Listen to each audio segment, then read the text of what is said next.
This is the Powered Up Podcast, show 150.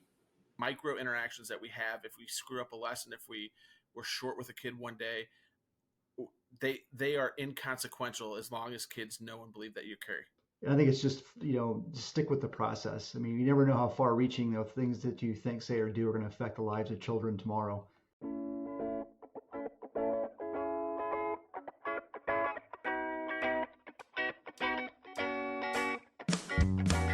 Welcome to a real-world education with insight and advice from teachers in the game, where current and former educators reveal what truly sets apart the great teachers and what it takes to make a positive impact on students. Whether you're in pre-service learning, new to the game, or a seasoned veteran, this is the show for you.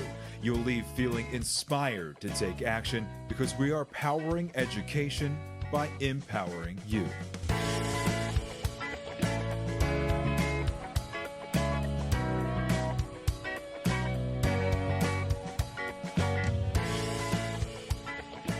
Hey, what's going on, everyone? This is Kennerman, host of the Powered Up Podcast, and I am here with my co-host, Mr. Matt, the Lucky Seven Rogers. Matt, how you doing, my friend? I'm great. I missed you last week. I know. AKA last night. Yeah, I mean, it is what happens. I don't know if we've shared this news, but I'm expecting a baby girl come April. So this is my first. It's a big deal. It is a big deal. And I'm the only one expecting, so that's really exciting.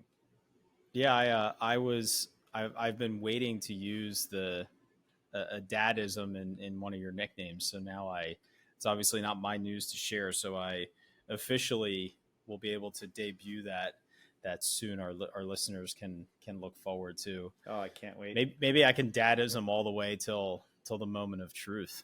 In April, maybe, and maybe that would be impressive. Maybe I'll have to give it back to you. Yeah, I mean we're going to be the powered up pals in terms of dads, because I got baby number 4 coming at the end of February. That's crazy.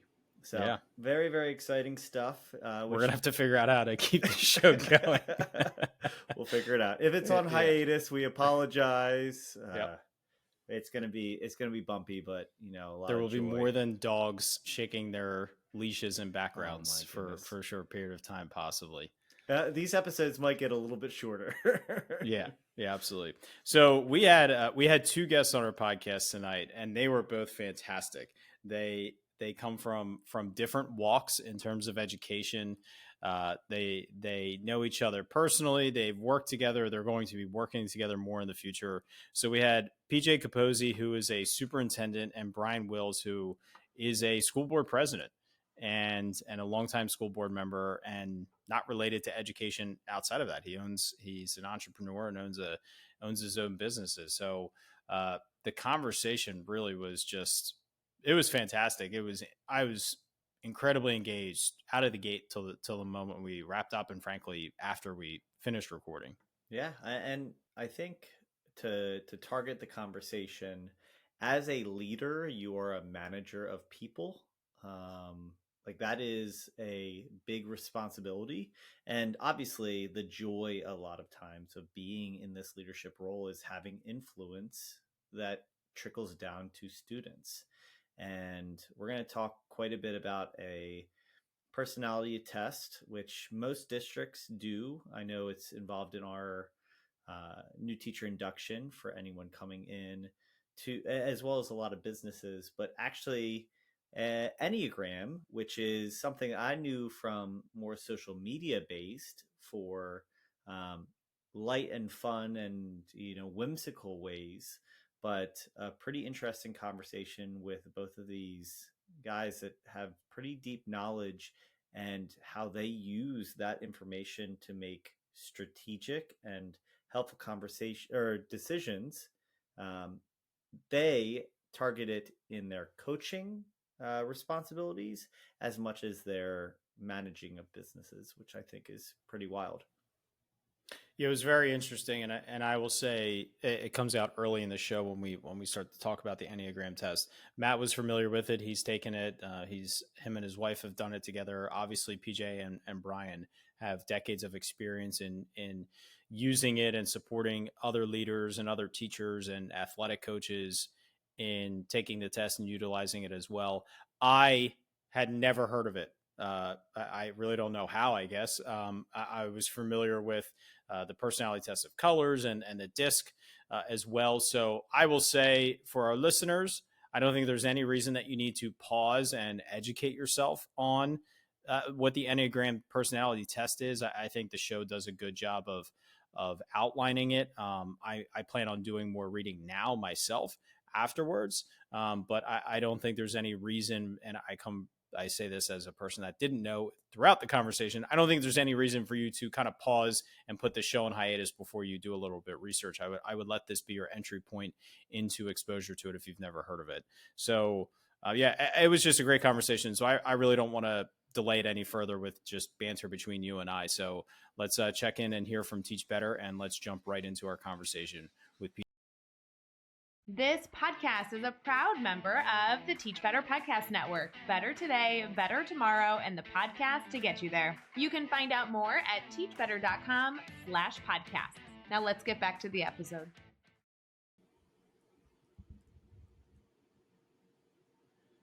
Hi, PJ and Brian. Welcome to the Powered Up Podcast. How you guys doing tonight? Very well. How about yourself? We're doing great. We're really excited to have you here. Matt, I'm actually trying to think back. I don't ever remember, other than our summer series, when we invite some of our former guests back for a specific topic. I don't think we've ever had a dual guest show. So I'm excited to jump into this with you guys. So to kick things off, I would like both of you to officially introduce yourselves, let our audience know where you're coming from, give us a snapshot of your career in education, your relation to education. I know you both come from different backgrounds that have kind of joined you two together. So just, kick it off, let our audience get to know you a little bit, and then we'll jump into this a little bit more. So I'm Dr. Bryan Wills. I'm a chiropractor in Northern Illinois. I'm also the school board president at Oregon School District. Been the president, I think, for the last 7 years. Been on the school board actually for the last 14 years, I think. I've opened up 3 different chiropractic offices. PJ and I have known each other for, I don't know, quite a while now, I think, through our kids and through the educational system a little bit. And we decided to write a book to help not only athletic coaches, but just people in general connect with kids and help themselves achieve more. Great. I am PJ Caposey. I'm Superintendent of Schools of Meridian 223, a small town rural district in Northwest Illinois. I'm in my 11th year there. Prior to that, I was principal in Oregon, where Brian is currently school board president for 4 years. And prior to that, all of my experience was in urban education. So I went straight from urban or inner city straight into small town and rural. So that was a kind of a dramatic shift. As well as being a superintendent, I get to travel around and speak and consult. And this is my 9th book that I've been able to put out and try to make an impact. So it's an interesting dynamic, I would say, possibly now more than it's ever been, having school board president, superintendent on together, collaborating together. I don't really want to spend much time talking about things that are going on in our world right now because it's not really beneficial for our time together. But what would you say has been a positive aspect of your positions in education, both collaborating together, but also just in conjunction with working with teachers from the positions you're in that you feel has a direct impact on the benefit of students? Well, in addition to the fact that we have those positions, interestingly enough, next year I'm leaving my district to go work for Brian as well. So this will get even more kind of tangled web. I will say that in my experience, whenever I can work with my school board to be a partner in what we're doing, and when I say what we're doing, I mean that's all the way down to the teacher and student level, the more successful the work that we can do. And I've been very fortunate in the district I'm in where our board feels that way. They come in and do lunch duty if we're short. We did construction one year and we're trying to open the buildings and they were helping me clean bathrooms the day before. So they are hands-on in the good way. And so I cannot understate the importance of having the board as a partner in the process, as opposed to kind of this like unstated cloud of just boss, right? The more that we can humanize them, the more that I think that we can get some really good work done. And the more that we humanize them, the more connection they have with staff and with kids, which then I believe tends to focus the decision making back to staff and kids, which is where it belongs, as opposed to just community pressure. For me, my entire family teaches. So my mom is in her 50th year of teaching, if you can believe that. My aunt taught in the school district that I am president in. Both my cousins teach. So I think for my perspective, just having the perspective of what teachers actually go through, I think has helped me a tremendous amount in just connecting with, our union and our members. To help them get better understanding their needs, what they're kind of going through. I know with the pandemic that's hit and things like that, teachers have been kind of getting beat up here. And since my whole family teaches, I obviously every holiday I get cornered and told exactly what's going on. So, but that unique perspective is kind of giving me, again, a closer connection with our staff, which I think helps out a ton. I mean, again, feel free to call this naive, Ken. We have never had the chance to talk to, I believe, a superintendent, let alone a member of a school board. So is there any chance that you guys can both enlighten us about what are not necessarily responsibilities, but just what are the tugs that you deal with in your role that we from the teacher side of things often scoff and say, if only they knew what was going in my classroom. Like, I don't think you guys get credit enough for your knowledge of education. It's just you have so many things that you need to balance. So how do you, balance that? Or are there misconceptions that you could clean up about both of your roles? So how long you got?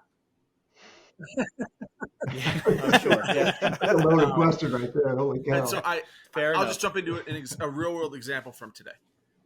So we have some of our teachers that are upset because based on staffing numbers, which changed from the outset of the year due to move-ins, that there's a belief that we are underserving 4 kids of a special population.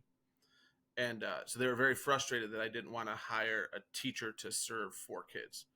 And so for me, that's a $70,000 expense that then would supersede any other things that we want to add to serve potentially 150 kids. And I think in those moments is when the big picture gets lost, and sometimes district office or the board becomes the enemy, because it's if it's a no, and in this case it might not even end up being a no, but if it ends up being a no, it's that we don't care about those 4 kids, or we don't care about the additional workload we've put on the teacher. It's not that. It's if I add that at some point I'm going to have to let somebody go. And those things add up. Like, and it's not that humans are a spreadsheet. And I think that we both run our districts in a way that our staff would say that. But at the end of the day, the spreadsheet still has to balance. And with all of the inputs coming in from so many different directions, I think sometimes that is lost. When I first became a superintendent, one of my first meetings, I had to let go of 26 people to make payroll, because if not, we're going to get shut down. And so in that moment, I took away 26 people's livelihood. I'm 30 years old, terminating people that are older than me, some that had worked in the district as long as I've been alive, in order to make payroll. And it took years, I think, for the district to understand that, right? And some of the populace. So those are the things. And like, those are sleepless nights. And like, it's the pleasure of the job, but also the pressure of the job.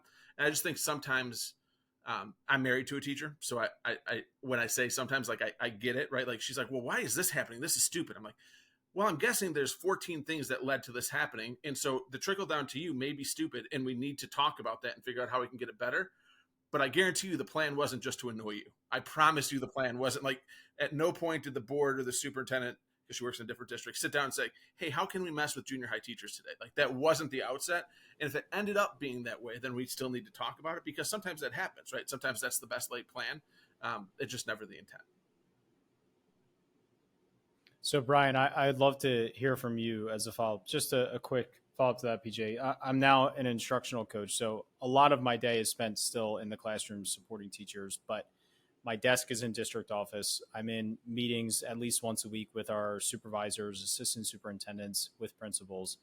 And sometimes a lot of the discussion is how do we convey the message to the teachers so that when they see this decision or when they see this result, they know what that starting point was, that why.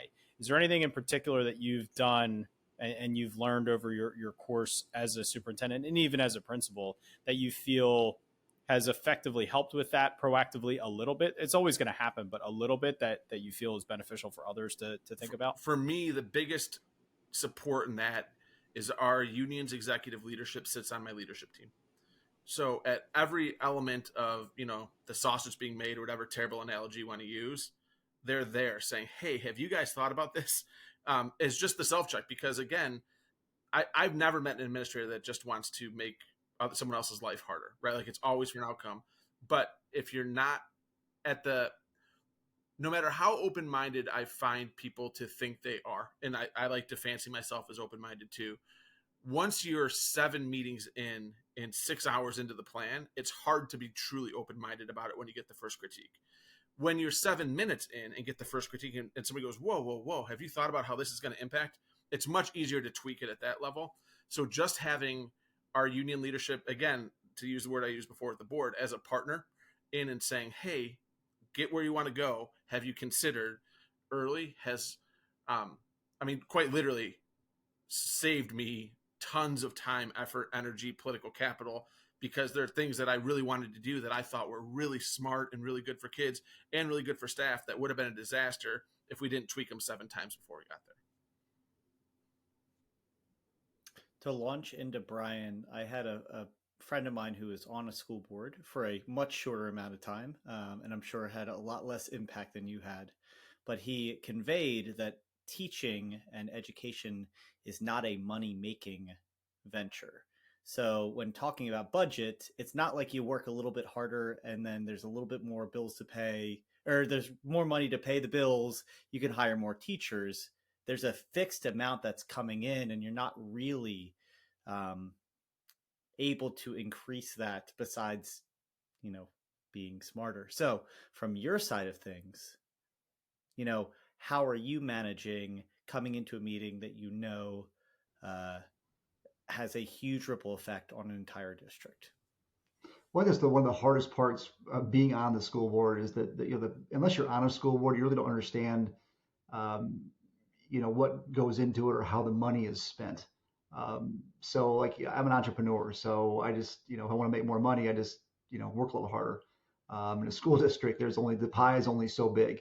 And, I think the general public obviously thinks, oh, just work a little harder and you guys can make more money. And, that's not the way that it works. There's only so much of the pie there. So a lot of communication is involved with, working with the unions to get them to understand that the pie is only so big. So if we give our teachers, X% raise, that's taken away from the pie that our support staff can get. And sometimes those conversations can, get a little bit tough. But, if you build a good rapport with both, we have 2 unions, a support staff union and our teacher union. If you build a good rapport with both of them, you kind of work together, understand that, hey, this is the reality where we're at. And we need to work together to figure out the best scenario possible. The advantage of me is that, again, with my whole family being teachers, I understand that teachers don't make a fraction of what they should make for the impact they have on students' lives. So, I'm always going to advocate as much as I can to, get our teachers as much as they can get within, fiscal responsibility of the district. Can you just add to it, what is your role as part of the school board, besides just showing up at 7:00 for a school board meeting, right? Like what are you doing for education, as you obviously have another outside responsibility that is important to you. What are you doing and what are your requirements and responsibilities ongoing, besides just possibly being yelled at by a community member or what have you? Well, we're only going to hear from community members if there's something bad going on. We never hear anything good. So when we go to a meeting, there's no one in there, we know we're doing a good job. When there's a lot of people there, then we know we start sweating that something's going on there. So the biggest responsibility for the board is just to understand that, we're not micromanagers. I think the worst thing that can happen with board members, they start trying to think that they're educators. I mean, I'm a chiropractor. I'm an entrepreneur. I know a lot about business. I know a lot about chiropractic. I don't know hardly anything about educating kids. And when the school shut down for that 3 months in 2020, I learned very rapidly that I really don't understand how to educate kids at all, because I struggled hard with my third grader and first grader during that whole time. The biggest thing is we're trying to set policy for the school. The only employee that we have is the superintendent. We don't hire and fire staff, which is kind of a popular belief amongst the public that we can just snap our fingers and fire this teacher or this coach. And as long as the board focuses on the superintendent is our only employee, our job is to set policy. His job is to enforce that policy. That's what I think it makes a good district and allows the superintendent to do his job, which is to steer the ship, so to speak. Yeah, that makes sense. So I want to transition into what first landed us being here together is your book. So PJ, I know you've written multiple books, so at any time I would love to hear about those as well. But just give us a quick idea of what your book is about together, and what started that journey together. And then I know there's a lot of specific topics in there that I want to jump into with you guys. So PJ actually approached me about a year ago, I think, year and a half ago, about writing a book. I'm just an idiot chiropractor, so I'm like, how do you even write a book? He's written 9 of them, so I kind of leaned on him quite a bit. But we've known each other for a while. We're big sports nuts, love watching sports, love playing sports, and we're also kind of big into the Enneagram, which is a kind of a personality growth tool that both of us have used quite extensively in our careers. And we thought, well, how do we kind of shape this into something that the educational world could use? Because there's nothing like that out there. We can, especially for like athletic coaches and things, that there's tons of X's and O's that you can get online and those types of things. But the real, the relationship building, the personal growth aspect of it, which is pretty much the most important part of the job, there's nothing out there, for this professional development for that. The Enneagram is 9 personality types. I've used it for the last 20 years in every business that I've done in my personal life as well, just to help me discover who I am and all the self-sabotaging behaviors that I have that prevent me from being successful not only in business but my personal life as well. Even though the book is kind of geared more towards the athletic side of things, teachers could get a lot of this as well, because obviously we all have these behaviors, this autopilot that we're on, that we do the same dumb things over and over again. The Enneagram's a tool to help us understand that, what we do, and also help us to not do that anymore, to stop holding ourselves back.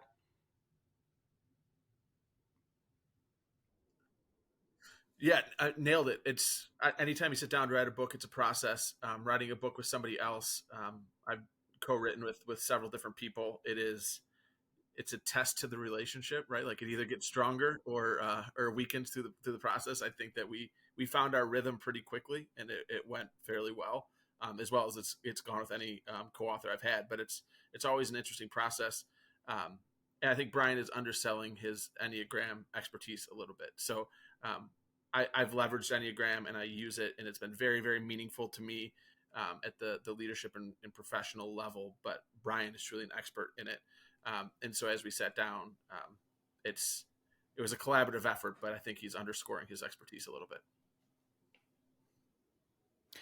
So I'd love to start there with the Enneagram, because that's a personality type or test that I've never heard of. I'm familiar with one that I took in graduate school that labeled people as 4 different colors: yellow, blue, orange, green. I don't know what the framework of that is. And from podcasts and other things outside of education that I listen to, I'm not familiar with the name is, but there was another distinction of personality type. So I've never heard of this one before. So I'm very interested, Bryan and PJ, as to what it is about this type of personality test and distinction of these 9 categories that really gravitated you towards it, and also how you see that connection being so vital to teachers. I'll start, and then Bryan can get deeper, just because he's more of an expert in it. So I love personality profiles. So I've taken you name it, whether it be DISC or Myers-Briggs or StrengthsFinder or Disc, that's what it whichever was. the brand is. I've taken all of them, and Enneagram was just different. When I took it, it was the first one that didn't tell me who I was. It told me what behaviors I did that helped lead to my outcomes. So I feel like most personality programs or assessments will tell you this is who you are. What Enneagram says is this is how you tend to behave. And if it's leading to all of the outcomes in your life that you could ever imagine, then great, just stay stuck in this spot on autopilot. If not, be aware that most likely this is what's triggering some of these behaviors. And it also says like in situations of stress or situations of health, this is how your personality profile tends to operate a little bit differently. And it was the first one for me. How I fell in love with Enneagram would be that it pointed out blind spots to me. So having a personality profile and reading like, oh, you are a strong, assertive leader, like feels great, right? Like that's wonderful, but it doesn't help me get better. And so when I was reading about Enneagram, I was pretty skeptical. I was about 2 months into kind of my study on it. And I was reading something about my type, and it said that I'm a type 8. A type 8 can come across condescending in meetings. And at this point, I was pretty, my team and I were very close, I thought. And so we get done with a meeting. I said, hey, one thing before we go. I'm like, hey, do I come across condescending in meetings? Because I've wanted to be lots of things in meetings, right? Like I wanted to be assertive. I wanted to be direct. I wanted to be funny. I've never once said, hey, you know what? I want to be condescending jerk today. Like that's never been something that crossed my mind. And I said, do I come across condescending? And it was bobbleheads just shaking their head yes. And all of a sudden I was like, okay, I found a tool that just without the tool doesn't know me, right? It's an arbitrary outside tool who can now give me feedback that if I'm willing to take it, can help me understand that I never have wanted to come across condescending in a meeting. And if I can know that now, that is a thing that I might do, I can correct those behaviors and start to become a better leader and serve my people a little bit better. And that's when I fell in love with Enneagram. And so Bryan can get much deeper on it, I'm sure, but that's kind of was my gateway into it and why I'm pretty passionate about it.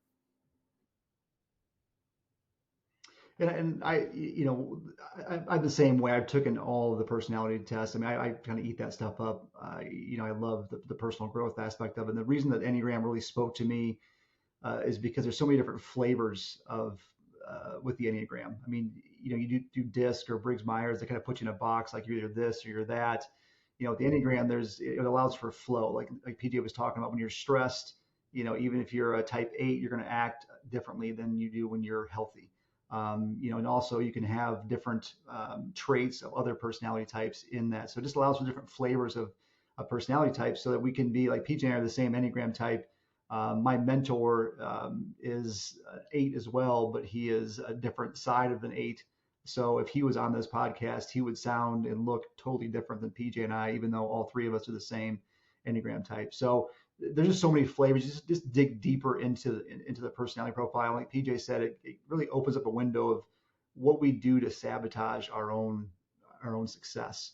And when we're healthy and moving in the right direction, it gives you an aiming point that this is what I should be. This is how I should be behaving. And when I do behave that way, then I'm healthy, I'm happy, and I'm going the right direction. When I behave this way, obviously I'm stressed and probably coming off condescending or sabotaging my own success a little bit with that. I think it's interesting, first off, Ken, that you didn't know about Enneagram. I mean, you're married. I got quizzed on a road trip. It felt like 2.5 years ago. And ever since I've been blamed and, it must be that Enneagram 7 in you. So I am feeling that kind of nature of how a placement in this category. And it does to me feel like what I've learned through Enneagrams and even the social media side of things of, those are tactics or traditional attributes. I have a friend of mine who, for a social media company, put out like style type decision making based off their Enneagram style, was so into it that could say, I have a feeling I could pick what you like to wear or your style.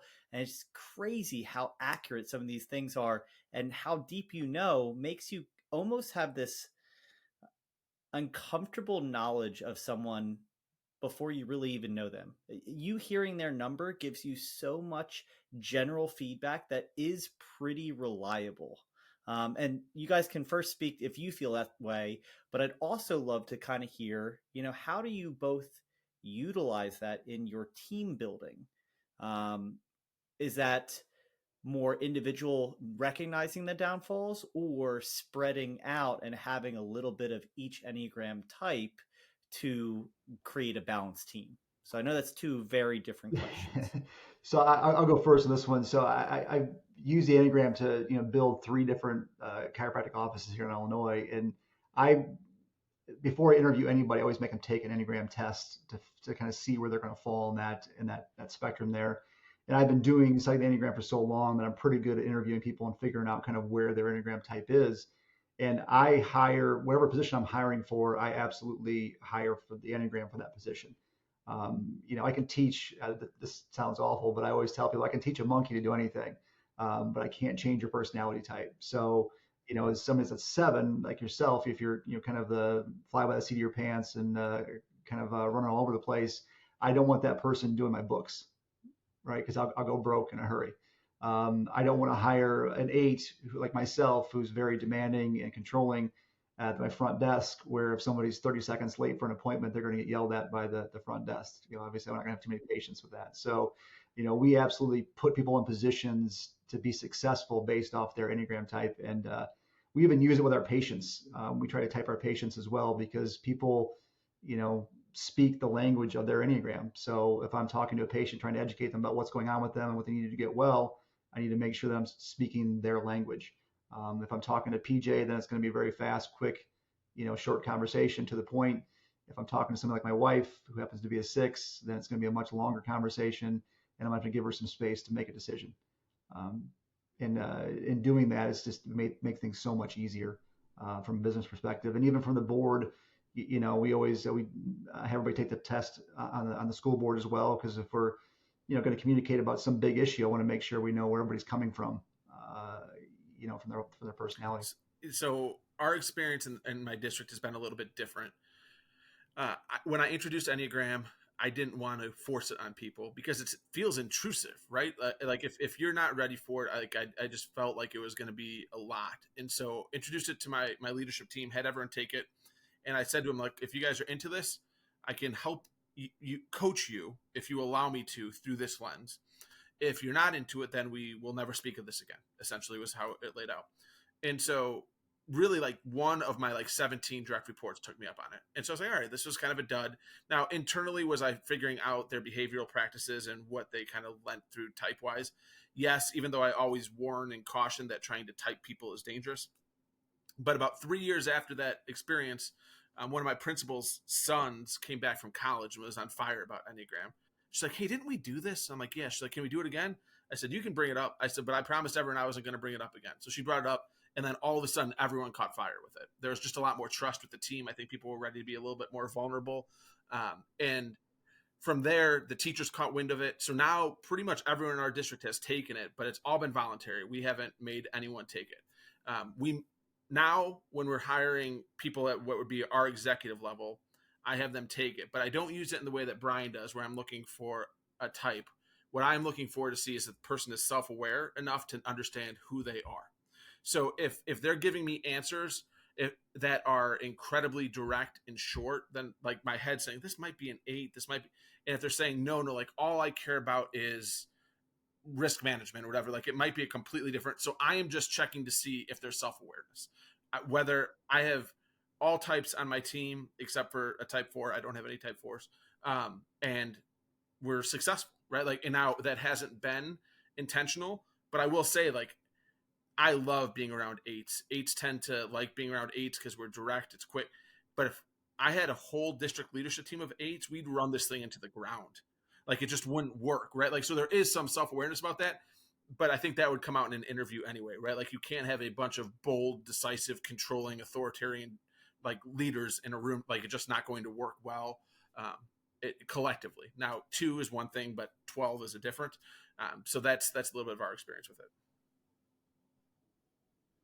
So I'm feeling very alone right now as the only one coming into this conversation having no idea about this. So I hope there's one listener out there that can at least relate to me. And Bryan, I'm going to challenge you on your expertise, and I'm going to ask you to predict my number before this conversation is over. You probably already know what it is just by the way you're looking at me. But so the translation for, and PJ, you were kind of leading into this, the translation for a teacher, so or an athletic coach. I like the idea, or I've already taken it myself. I'm familiar with it, or I become familiar with it. I take the test and I start to recognize it and pay attention to it. So how do I use it to benefit my students or my athletes? To one, do I get them involved? Do I test them and bring them into the conversation? And maybe age level has a weigh in on how you answer that question. But like, what is the process for me as a teacher or a coach to really use this information to benefit the growth of my students? So my answer may sound like a non-answer, but to me, the intention of Enneagram is self-development, self-mastery. And so the more that I can be aware of myself, the more that I can ensure that my behaviors align with the outcomes I desire. Like, one of the things that Enneagram has taught me is, like, I am not my personality. My personality is my personality, but I get to choose my behaviors so that I can be a better leader and serve better. So the way that I would coach through at the beginning with anyone going through it, whether it be a business executive or person, it would be almost solely about self-mastery. And so once we get through that, and if the person's fallen in love with the tool like I did, found their blind spots, found a ton of value in it, then of course they're going to want to share it with those that they serve. And so for me at that level, it would be great. But if Bryan and I were coming in and consulting at a district right now and working with athletic programs, like the intent is through this work, it would be about the coaches first. Now, once the coaches get it, if they get on fire, they're going to want to expose their kids to it. Like, that's just the natural progression, and that is fine. But for me, the focus is largely about, let's get to know ourselves, because like there's lots of layers to our onions, man. Like there's lots of there's depth there. And so to use it from the teacher perspective is like, all right, I'll use my wife, who's a 7. So she has a really hard time sticking to a scope and sequence, because she'll read a new article or find a new text or find this, and all of a sudden is getting distracted from all of these things. And then deadlines come due and she's super stressed. Well, like, that's super predictable 7 behavior. So I'm not sure if that sounds familiar, Matt, or not, but like, so at some point she can become more self-aware as to her sabotaging behaviors that are making her life more difficult and not leading her to what she wants as her goal. And she can start to intervene. She doesn't have to behave like that. And so that's where I would start with any leader, teacher, coach, whoever it happens to be. And then if they want to take it down to the kid level, then I think there's tons of value there, but that would be secondary for me.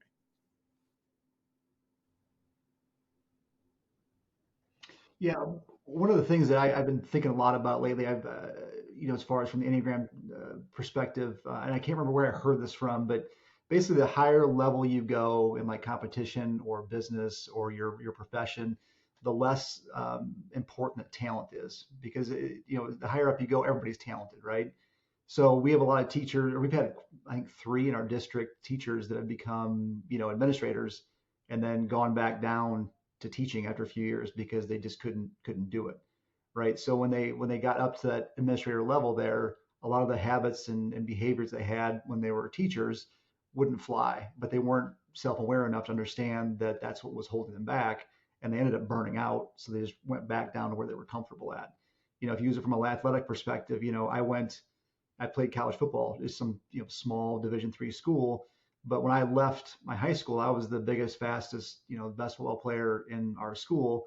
And then I went to a team where I had 100 other guys that were the biggest, best, and fastest guys in the team. And the only differentiation was, I knew, my self-awareness was much higher than some other guys were. So I got the start, even though, talent-wise, it's pretty much the same. We've all seen, guys in college just dominate in college and get the NFL and just wash out, because all the talent level is the same. But guys like, Tom Brady, for instance, not the, greatest athlete in the world, but the dude is just self-aware. I mean, he's one of the most authentic people in the world, and he knew what his strengths were, knew what his weaknesses were, and, was uber successful because of that. And I think that's kind of where, we were thinking of, first and foremost is building yourself up, building the teacher up, building the coach up, and then having it trickle down, like PJ said, to the students and to the athletes. If it gives any perspective, as an Enneagram 7, I competed in college in the decathlon, because when I would get tired of one event, practicing one event, I would just make up your mind which totally one different one. do, right? That's Exactly. The book. Yeah. So I mean, it is. Oh, it is unbelievable. I would get tired. I'm not having a great shot put day, so let's go try our hand at long jump, or work on hurdle drills. So I think it's. I would love for us, because Ken, if I'm in your seat, I'm like, this is hokey and crazy, and this is like every other personality test. And being into it, but not from an educational point of view or a coaching point of view, I get the validity from the point of like inconsequential decisions. The idea of using it strategically seems like to really ramp up the credibility of Enneagram. And I think that might just be because I don't have enough research to really completely trust it, even though everything I've seen has been pretty accurate. So how did you guys come to the point? Now, Bryan, you said you've been really into this for a long time. How did you find yourself completely trusting? What was that threshold to say, this is a helpful tool to, I can really, really depend on it for decision making?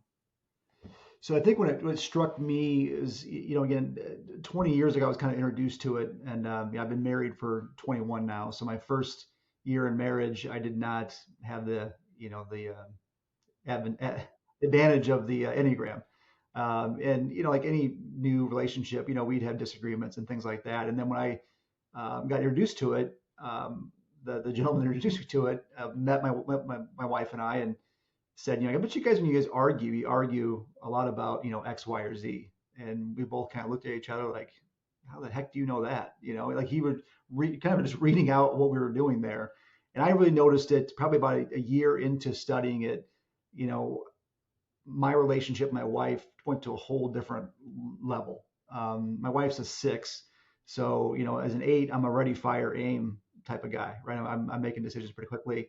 As a 6, my wife is the ready, aim, aim, aim, aim, aim, aim, aim. She never fires, right? So when we're in business together, she's also a chiropractor as well. So we're in business together. We make decisions. I've already made my decision yesterday about what I wanted to do today, and she's got to take 10 days to make that decision. So there was a constant friction between us. I was trying to push her to make a decision, and then when she would just shut down, then I would get angry, and it was a whole mess.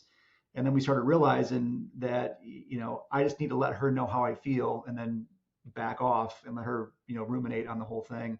And then she'll come to me with her answer. And she also understands that, hey, if there's a big decision we got to make right now, that she's got to speed her process up, or just let me make the choice. And our business just, our relationship got much better, but our business just exploded because we began to work together as opposed to kind of working separate like we were for the first year or two that we were in practice and we were married together. So that's when I just became a huge believer, because I just saw it happen in front of my eyes, that how much our business and our relationship, our personal relationship, had changed just from using the Enneagram. I would say, if somebody said that to me, Matt, I would say that you should be skeptical. So I deeply believe in it. It has helped me in a number of ways. But I think anytime we're talking about really anything, like, we should be going into it with thinking critically. Is this really the holy grail to how we interact, or is this just a tool? And what I would say is that even if it is just a tool, right? Like, so even if it's at its lowest common denominator, it is still immensely useful. And I would say, for me as a leader, what it has helped me do is to ask dramatically better questions about what things are driving behavior. And so what I found, at least, is that most behavior, that when most leaders come to me, it's not when they're dominating, right? It's when they've hit a wall and they're struggling. And so it's usually one of two things. One, it's that they've done the same behavior for years and years and years that have got them to a level of success And now those behaviors are no longer allowing them to be successful anymore. And so now we have to figure out where that's going.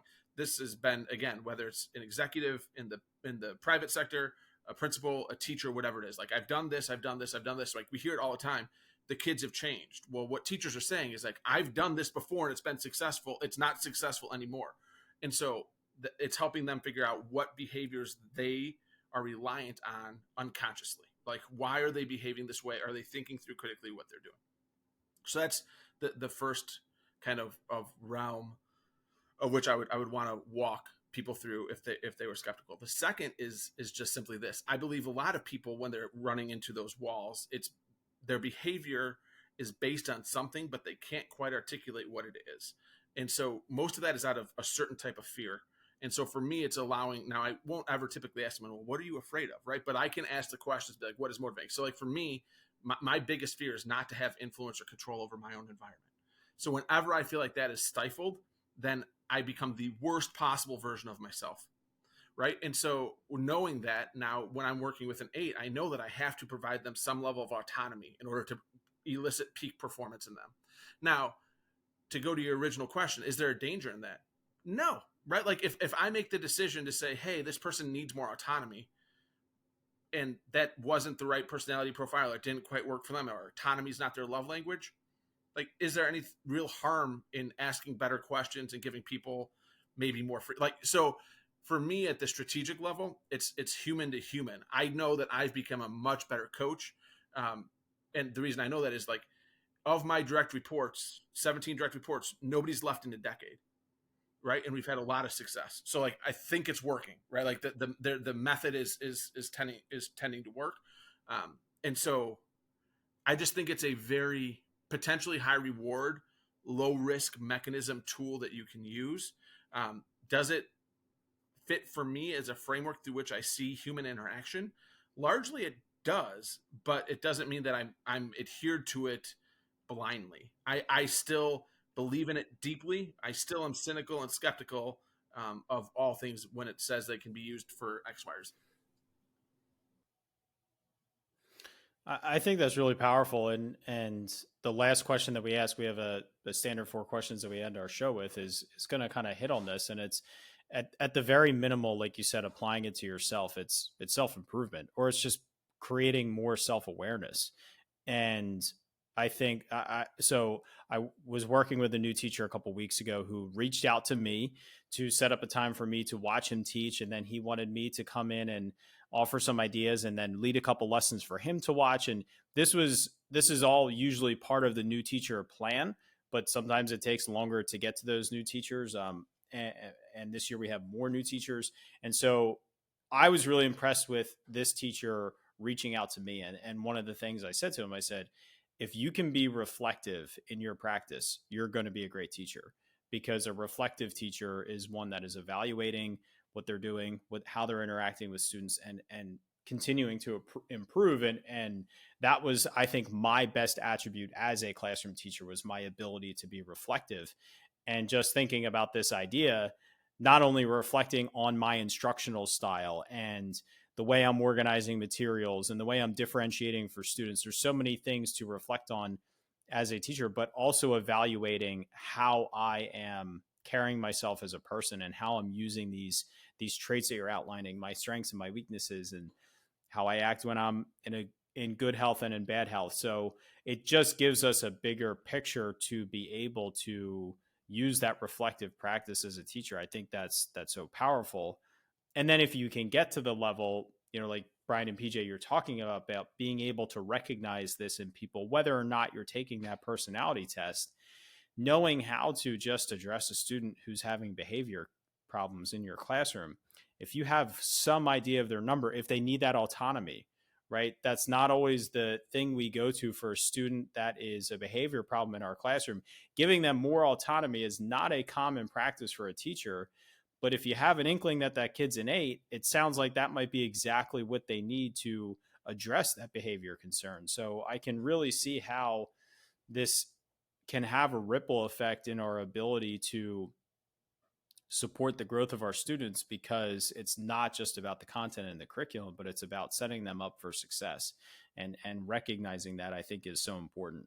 So the one thing I wanted to ask you guys just in general about coaching and the relation to teaching, what do you think are lessons that teachers can learn from coaching sports, and I would even say music and different, and running a theater program, or running the drama club?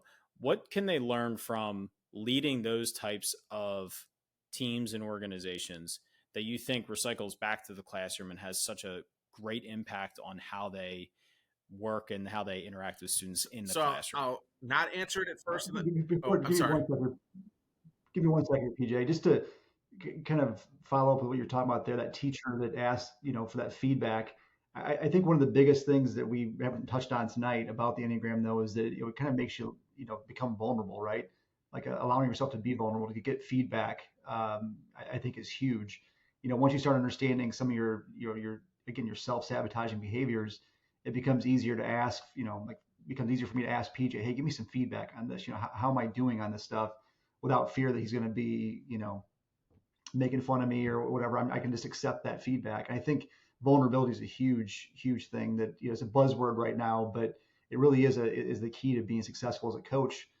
Understand that you don't know everything, and you have blind spots. And if you don't really, understand what those are and start to identify those, that's what really holds you back, especially as a teacher.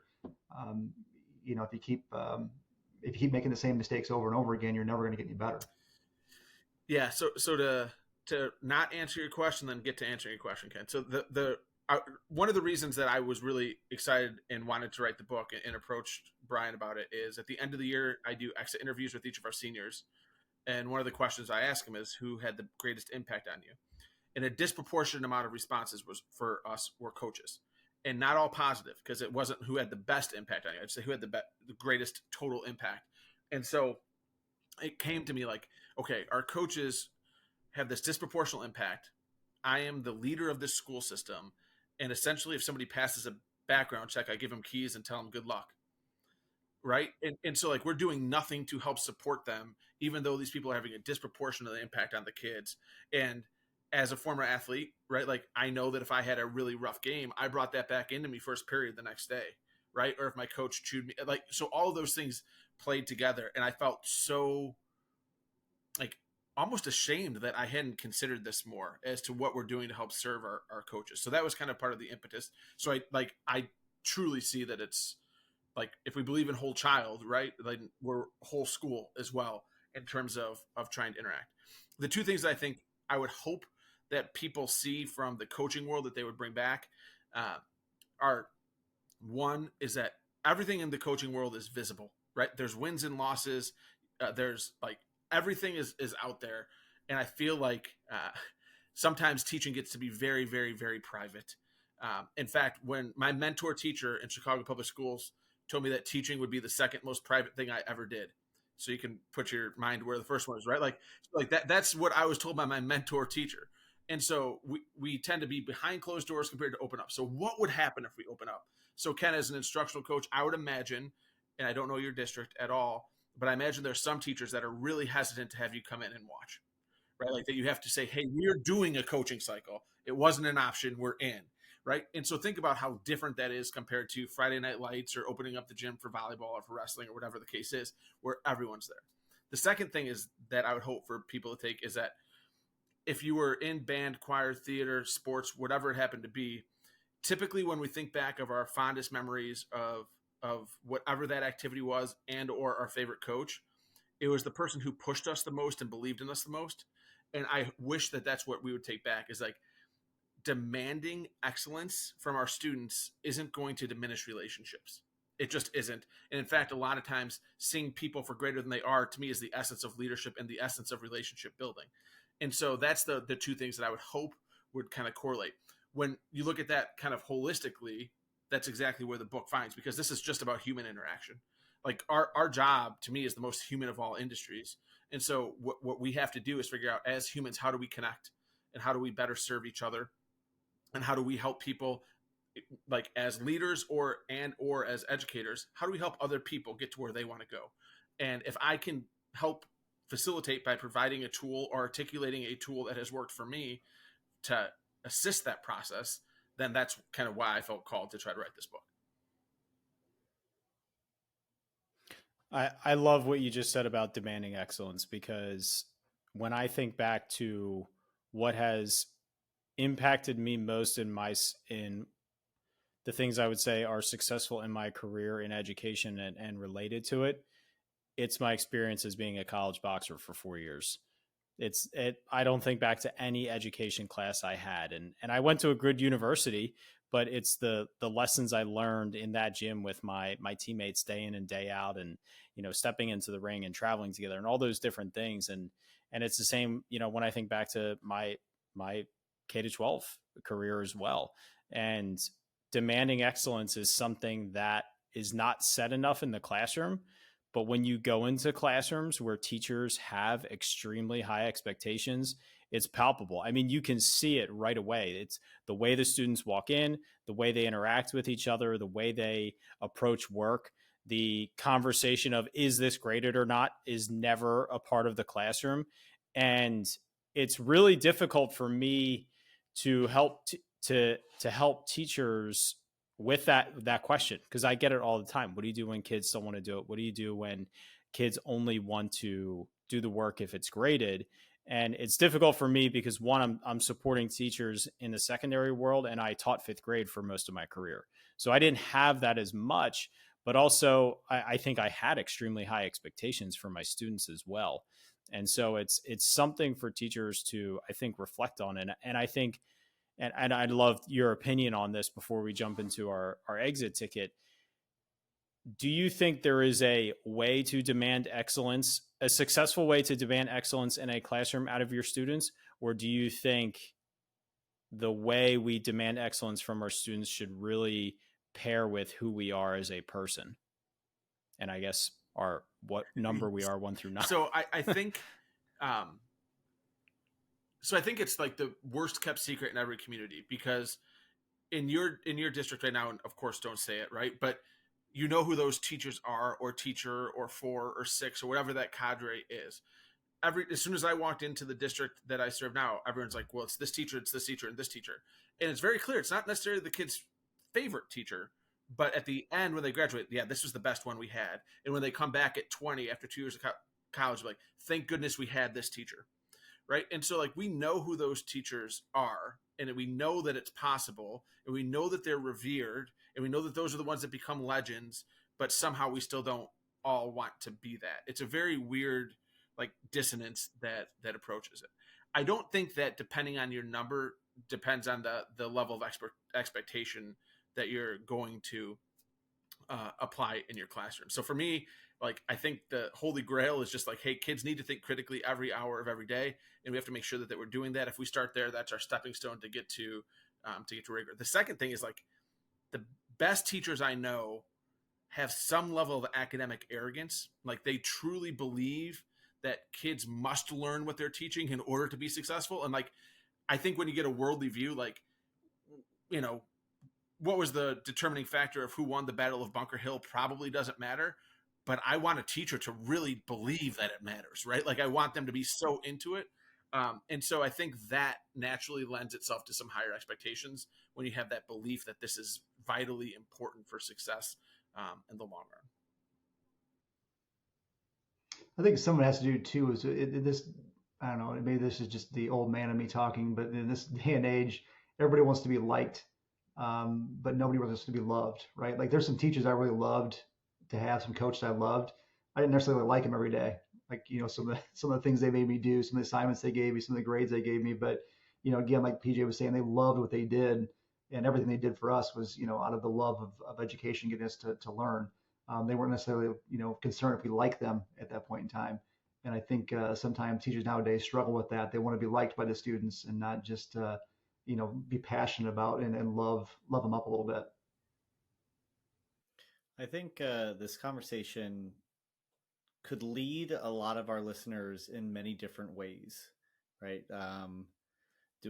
First off, Ken, you need to sign off, and before you go to bed, I feel like you need to take an official test, even though Bryan could probably tell us what he thinks already.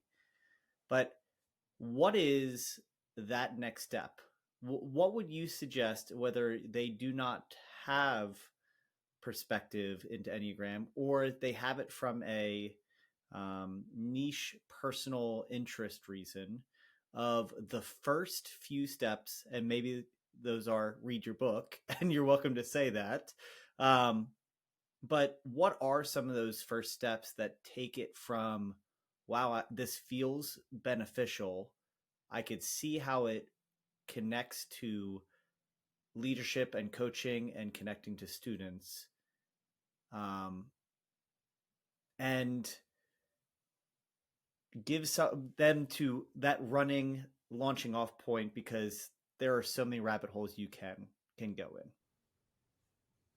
I'd say first things first is just, take a test. I mean, there's so many free tests online to be able to take that you can take to just kind of narrow down what type that you are.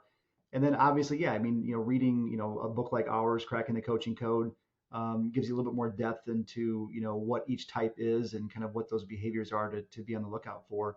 But I think the first things first, you just got to take the test and just jump in, and start, becoming more aware of what you do and which type that you are. And then once you do that, like you said, the rabbit holes are kind of endless at that point in time. But you just got to take the first step and start to identify who you are. Can I challenge that? And PJ, hopefully this doesn't change your answer. I think about things like STEM, right? STEM can be glorified to say we're doing collaborative learning. That transition to actually making it a meaningful soft skill development mixed with high quality instruction. How do you kind of continue to say, hey, I took it, I know what number I am, and transition it to really purposeful? So I'll give you an analogy quickly. So I brought some dumbbells upstairs to lift weights a few months ago. And later that night, I got up to use the restroom because I'm at the age now where you don't sleep through the night. So if you guys aren't there, just wait. And so I banged my bare foot on a dumbbell. So I'm hopping around yelling 4-letter words. And my wife sits up in bed. She's like, what happened? I'm like, I kicked the dumbbell. And she's like, do you need anything? I'm like, no, I'll just go back to bed. So I hobble to the bathroom. By the time I come back, my wife has brought me ice, right, to take care of my foot because she's the nicest, sweetest person in the world. And about 3 days later, the exact same thing happened. And so my wife sits up in bed. And she's like, what happened? I'm like, I kicked the dumbbell. And she doesn't cuss very often. And she says, why don't you move the blanking dumbbells? And so that to me is the answer. As soon as you use the tool and figure out how to move one of your dumbbells that you keep stubbing your toe on, then that is when you have progress. And so whatever that thing is for you. So like for me, I know that when in doubt, I am going to take control of a situation. If I were to toot my horn, I'm a wonderful leader in crisis. I will be the person that steps up and takes it.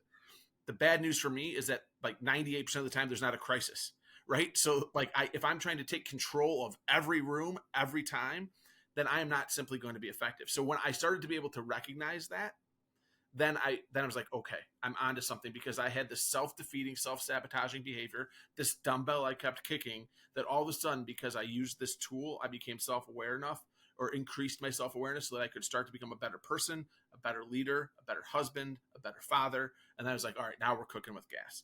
And so whatever that is for a person, so like to use my wife as an example, when she's aware, but when she decides to change the behavior of continuing to distract herself from her primary purpose, then she won't be as stressed out. Like it just is going to, and so once we can move that first set of dumbbells, I think then we're rolling and we're going to be able to move forward. Can I make what I think the suggestion is, and you guys please correct me, in addition to what you shared? Just listening to your conversation, I just want to bring, a focus back to what you said before. The first part is the self-awareness component. The moment that you recognized, and you guys shared, like being able to hear what are the attributes that you are great at, that's fluffy and wonderful. The areas that you struggle, to be self-aware of those is growth. But I believe, and you would know much more than I would, winging is and Ken, you won't understand this at all. It's the idea of kind of like shading into a different category. And of my understanding, the best amount of growth is when you push yourself away from your natural number into one of your winging numbers, because you have an ability to kind of go there.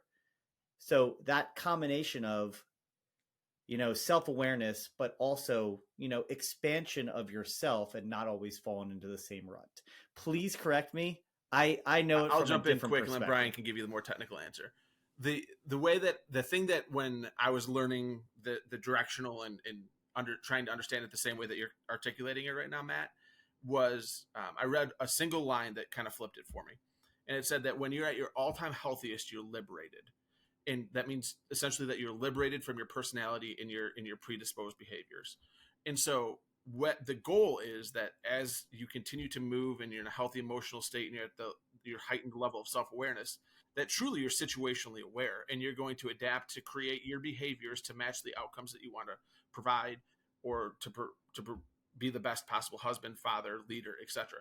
So the goal is liberation in the sense of that I am liberated from whatever the prerequisite autopilot responses that I have, because like autopilot is autopilot and it's a little bit different from all of us. And like when you work around people for a long time, you get to see what their autopilot is when things are. So for me, it's the tool has helped me to be on autopilot far, far less often and be much more conscious and aware. Your wing thing is a little bit off technically, so I don't know if Bryan's going to get into it or not. But if please crush me if you need to. Well, so you get in the weeds quite a bit if you start talking about this too much. But what you're talking about is integration and disintegration. So, yes, your Enneagram type has some basic things, but when you're healthy or when you're moving towards happiness and being satisfied, you take on the characteristics of a different Enneagram type. So for 8s, we integrate to 2s, which are the helpers. So, we're going to give you the shirt off our back. So I know I am happy, healthy, and aware of myself when I'm, showing the behaviors of being helpful, trying to lift other people up. I also know that when I get stressed out, I become the worst habits of a 5, which are kind of the, intellectual arrogance, kind of trying to control everything. So, that's part of the self-awareness. I can feel myself now, like if somebody, the school board meeting, somebody starting to yell at us, I can feel myself getting stressed and going towards that 5 Enneagram type, the bad part of that, where I just want to stand up and yell at them and tell them, what the actual reality is. But I can reel that back in now. We're, 10, 15, 20 years ago, I would have gone down that road. Now I can stop myself and kind of push myself back toward that healthy version of myself, which is more like a 2, the helper. And that's what I think you were trying to allude to there. So we'll have to cut this, because I clearly don't know. I was, my Chris and my wife has shared a few times, like, you're showing these attributes. I'm like, there's 9 types, but there's really 27 types is the way I like to look at it. Because so as an 8, as any number, you wing to the number that's next to it. So if you're a 7, you can either be a 7, like a true blue hardcore 7, or a 7 wing 8, or a 7 wing 6. And so when Bryan was talking about, like, we have this plethora, right? Like it's not binary as to where we're at in this fabric. And so like I'm an 8 wing 9. So I'm an 8, but when push comes to shove, like I show 9 tendencies, not 7 tendencies. So that's the wing that's not about health or not health. That's just kind of where we are base. Got it. Mm-hmm.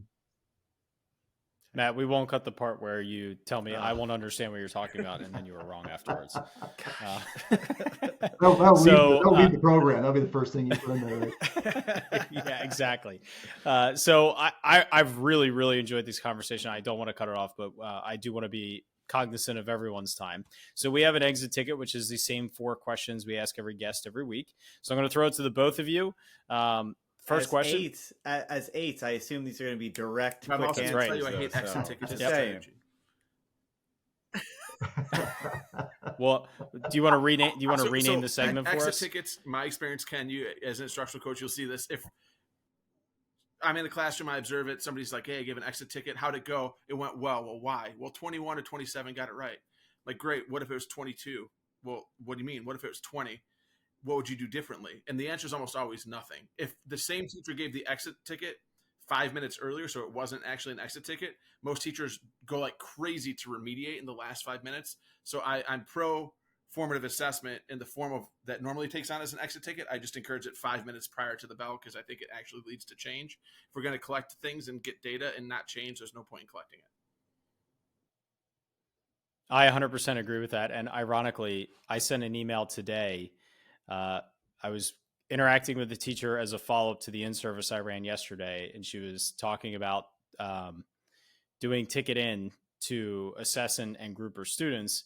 And I told her how my exit ticket, although I didn't really use that term, but my exit ticket strategy was my exit ticket was a formative assessment for the following day. So it didn't even connect to what I had taught the students that day.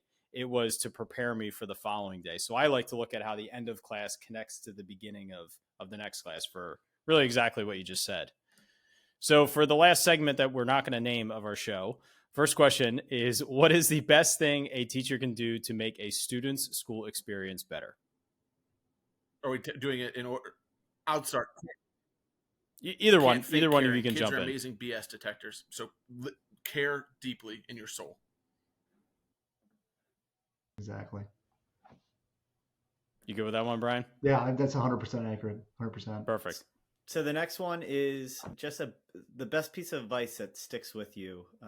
And it could have come from a colleague, a supervisor, a student, or a business partner, customer for Brian, what have you. Best piece of advice I was given is someone always knows more than you. So you always got to be willing to learn. I bring all of me wherever I go. It just helps me to remember that we're all human beings and we all got a million things going on. And if I'm bringing my entire set of baggage with me to every conversation, that every other person I'm interacting with is bringing that same set of baggage. Well, different set of baggage, but their baggage. Beautiful. So the school year goes in waves. Pretty obvious. There are great days. There are tough days. To simplify it, what is something educators could hear, should hear, need to hear to help power up through those moments of struggle? I would say that,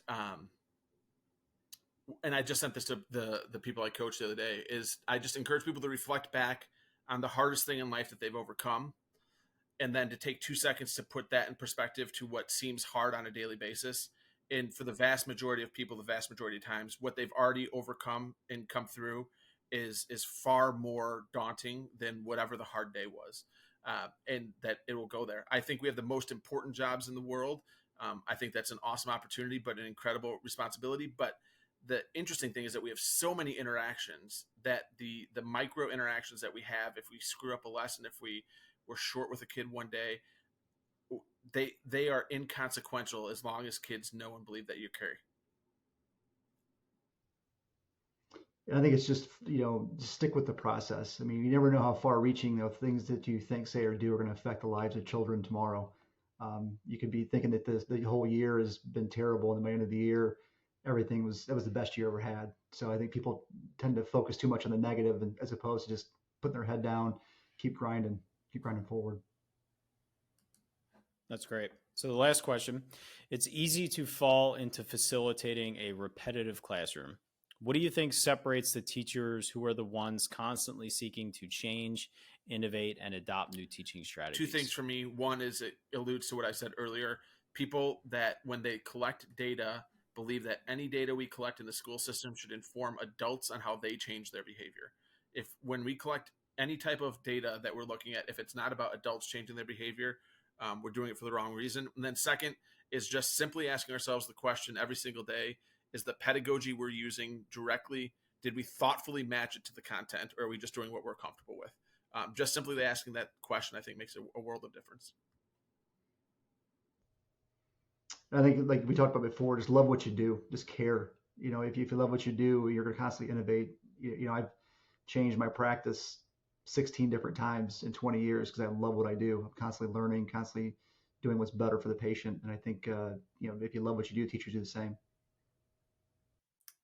The conversation has been wonderful, even if I looked like a fool at a part of it. But it is clear the camaraderie between you two, and we're excited to kind of see where you guys continue to take this practice going forward. What is the best way for our audience to stay tuned to what you guys have coming up and the discoveries and learning that you keep on coming across.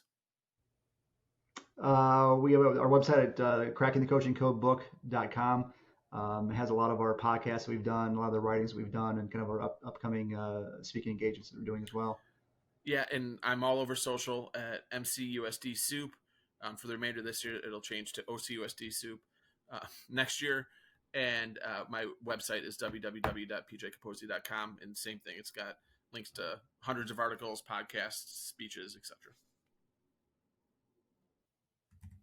Thank you guys so much. We'll link up to all of that in our show notes page, or just by scrolling down on wherever you're watching or listening to this show. So just to wrap up, I would love to know what you think my number is, only if you don't think it will affect my authentic assessment of myself. I don't know if that matters or not. So if it does, don't tell me, and then I'll follow up with an email after I take it. You can follow up with an email. I don't want to put anything in your head. Okay. So all right. Yeah. All right. So Matt, Ken, close your eyes for a second. All right. I'll close my eyes. You guys going to show with your hands? Okay. All right. Audience, YouTube or Spotify, if you actually want to see this. So this is my guess. Bryan will probably be better. It would either be this or this. Oop. Can you move it a little bit closer to the screen? Yeah, I was going to go. Right. Yeah, I was going to go that. This is torturous. Okay, we're good. So don't worry. Every type sucks. So don't worry. No, there are definitely. Ken, I'll tell you, you're not a 7. I'll put it that way. I knew that. I knew that. 1, when you said you were a 7, and 2, once you started describing a 7. Yeah. So were you guys in sync, or pretty much? Yeah. Okay.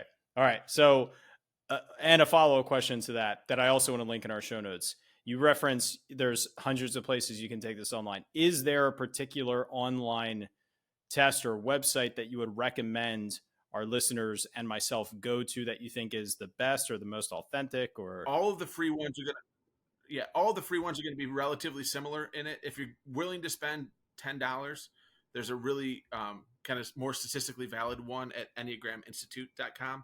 I think it's $11. So that's the one that we use with our employees and our staff. It's about 5 times as long, get you a more statistically valid result. The other ones are shorter, and most likely when you take it, Ken, you'll find that you have 2 or 3 that are very close to being your top, and then you're going to have to do the reading to determine what it is. If you took a test that was 5 or 6 times the length, it would be a much more clear answer for you. And I will just say, it's going to take the test. You need to answer the questions how you actually are, not how you want to be. We get a lot of people taking the test that, this is what I'd like to be. I'm like, well, that's not going to help us discover who you are. So you need to answer it how you actually, behave 90% of the time. In the way that, and even after we say that to people when we're giving workshops, they still don't listen. And so when the easiest way is say, answer it like your spouse would answer for you, and then we get the true answer typically. Or have your spouse answer for you. Yeah, I had my wife read me the questions, and I would give an answer, and she'd be like, "Are you sure about that?" So, all right, I will.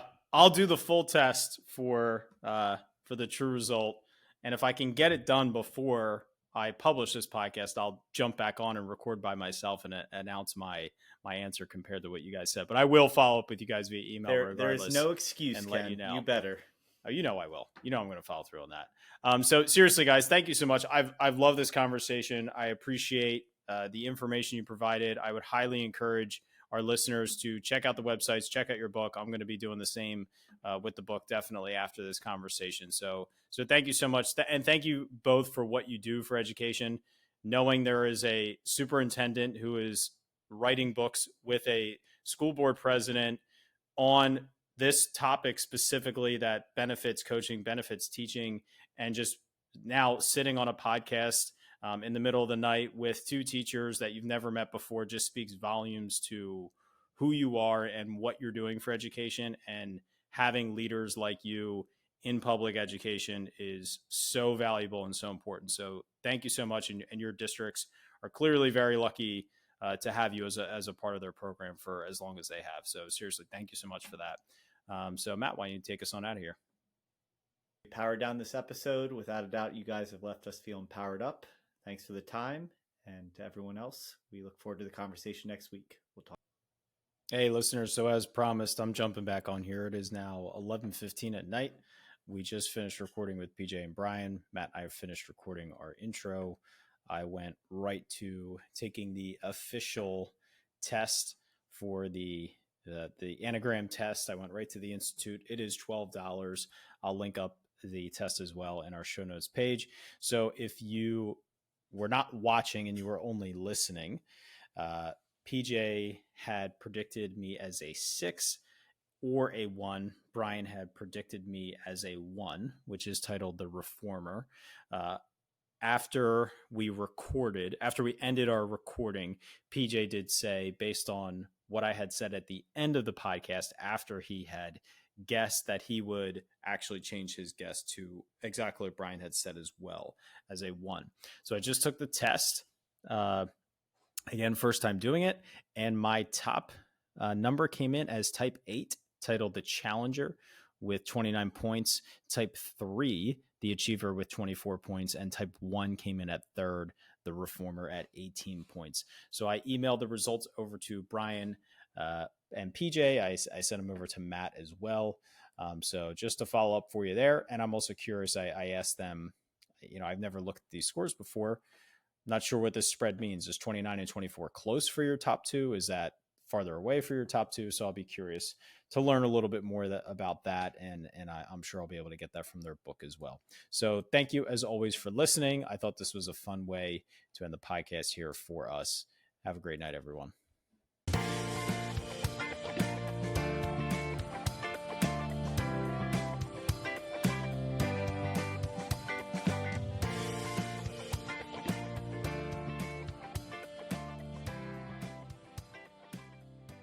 Thank you so much for listening to this podcast. If you haven't already, please subscribe on whichever platform you're listening to or watching us on YouTube. Each week, we get to talk to amazing educators who are making a positive impact on the lives of students, their colleagues, administrators, and education as a whole. It's been such a privilege every week to be able to talk to these incredible individuals, learn from them, grow with them, and better myself and all of education through these conversations. If you haven't already, please consider sharing this with a colleague, someone who can benefit and be powered up from the experience of listening to these incredible conversations. Because of Powered Up, we are powering education by empowering you.